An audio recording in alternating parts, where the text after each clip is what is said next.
What's going on, Geminites? It's your boy Gemin. I'm joined today by my guest, Very Gary. We're going to count down the top 10 Green Lantern key issues. What's up, Gary? What's going on, man? I'm excited for this list. I love me some Green Lantern. I know, right? We kind of did the big ones, the X-Men, the Spider-Man, but I wanted to jump and show some DC love. I know you're a huge Green Lantern fan. Yep, I'm big DC and DC. I'm big time into Green Lantern and Batman. Those are my big two. All right, so before we get started, we announced a giveaway in the last video that we did, which was the Fantastic Four key issues on the rise. And we're going to be giving away Fantastic Four issue number 75. So here we go. We are grabbing the comments from that video using a YouTube random comment generator. All right, there's 312 unique comments. Let's hit start, and it'll pick a random winner. All right, the winner is Benjamin Cross. Says FF1 is definitely one of the most iconic comic book covers ever, but the story itself was never that good. Damn, maybe we shouldn't give him the book. No, we appreciate that. Benjamin Cross, email me at gemminc@gmail.com.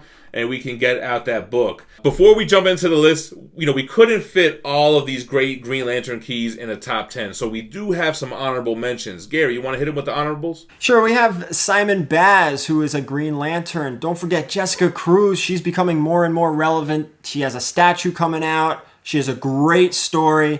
And then also a villain here, Star Sapphire. We didn't get her on the list, but I do think we have a strong list. All right, at number 10, we have Green Lantern 201. This is the first appearance of Kilowog. Man, I like all these Green Lantern Corps key issues, man. Kilowog, it's, what is this, a Bronze Age book, right? Copper. I love me some Copper. He's on the cover too, no? Yes, he is on the cover, and it's a super affordable Green Lantern key. I'm pretty sure you can get a 9.8 right now for around $150. He's probably one of my more favorite Green Lantern Corps members too. One of the most recognizable ones. Probably one of the best things out of that Green Lantern Ryan Reynolds movie.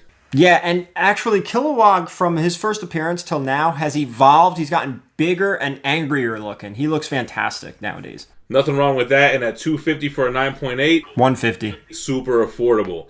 Jumping in at number 9 on the list, we have Green Lantern issue number 48. First appearance of Kyle Rayner. Kyle Rayner, one of the bigger lanterns of the four, we'll say the big four. Another affordable Green Lantern key. 9.8s you can get between $90 and $100. And keep an eye on this book because rumor has it he may be showing up in the HBO Max show.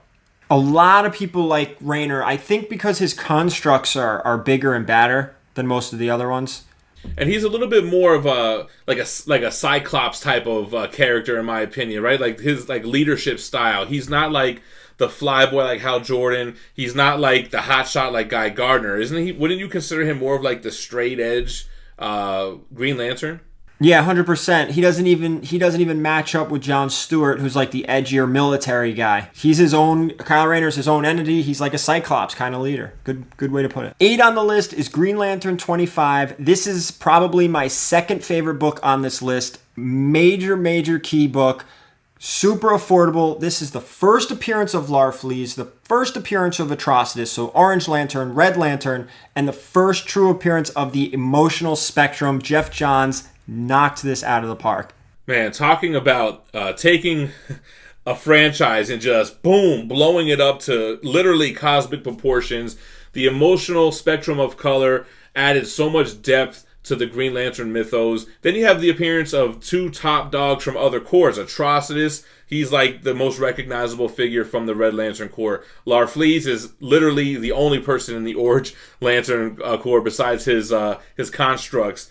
But Larfleeze, man, fan favorite, super, what's his thing, avarice? Yeah, basically he's selfish. He's relatable. To a collector, Larfleeze is very relatable. This is another super affordable key. This is one that has nothing but room to grow. There's 2 separate covers. A 9.8 is around $150, but there is a 1 in 10 Gary Frank variant that has the 4 lanterns on the cover, and that 9.8 is just a little bit higher, between $175 and $200. Both covers are great. This is probably the best Green Lantern run. In my personal opinion, I know, Jem, you love Blackest Night and that whole arc.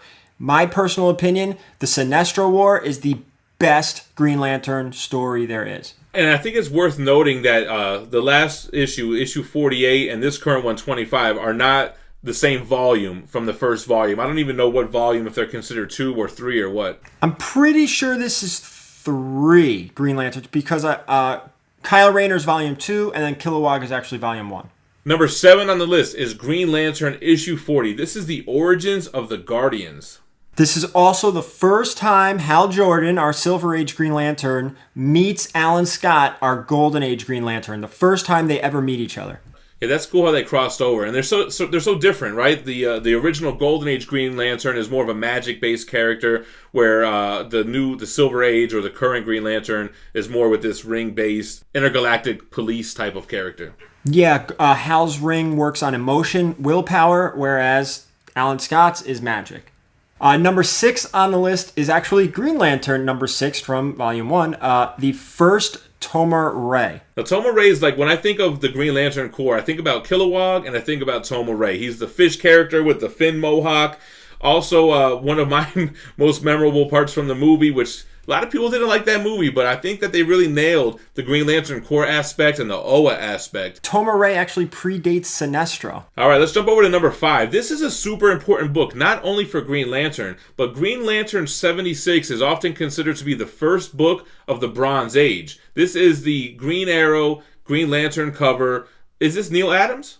This is Neil Adams. It was a change of pace for comics. Oftentimes, these eras are marked with a change in the status quo, like Death of Superman ushering in the Copper Age. This book ushered in the Bronze Age, and Showcase 4 ushered in the Silver Age. What do you think about Green Lantern 76? I love this book. I love the cover. Neil Adams killed it. This book is a very highly sought after book, and it's very expensive, which is silly because technically there is no first appearance. Like, literally, the key issue point of this book is it's the first Bronze Age book, and it sells for a lot, man. Back in 2014, so we're going back 6 years, a 9.8 sold for $31,811. You know what? I kind of like that, though. I don't like the fact that key issues are typically just first appearances. Like, why is that so important? I like that this is a key because it's a milestone in comic books and not just the first appearance of some character that might be in a movie, you know? I agree 100%, and it doesn't hurt that the cover is kind of awesome, too. All right, number 4 on the list is Green Lantern 59, The Hothead, first appearance of Guy Gardner. Yeah, I think I gravitate more towards Guy Gardner, the hothead, the guy who doesn't care, the guy who's reckless. He's got that dope vest. All right, so this is going to sound wild, but I feel like this is an affordable book. And the reason I say it, a 9.0 in May sold for $432. You know, affordable. Think of it this way, too. When you get up to the high grades, things usually multiply and multiply and multiply. A 9.8 sold in 2018, December 2018, for $8,200. Sounds like a lot of money, but you're talking about a big Silver Age key for only $8,200. And again, Silver Age, I'm not going to scoff at a 9.0 any day of the week. So, I mean, $430 or something for a 9.0 in Silver Age? That's good for me. Yeah. I mean, look, $8,200 is expensive, but again, a near mint first appearance of Guy Gardner seems pretty fair to me. Number 3, we have the first appearance of another member of the Green Lantern Corps, another Green Lantern. This is issue 87, the first appearance of John Stewart. He's our military man. His constructs are usually military based, and again, we're going to talk about an affordable Bronze Age book.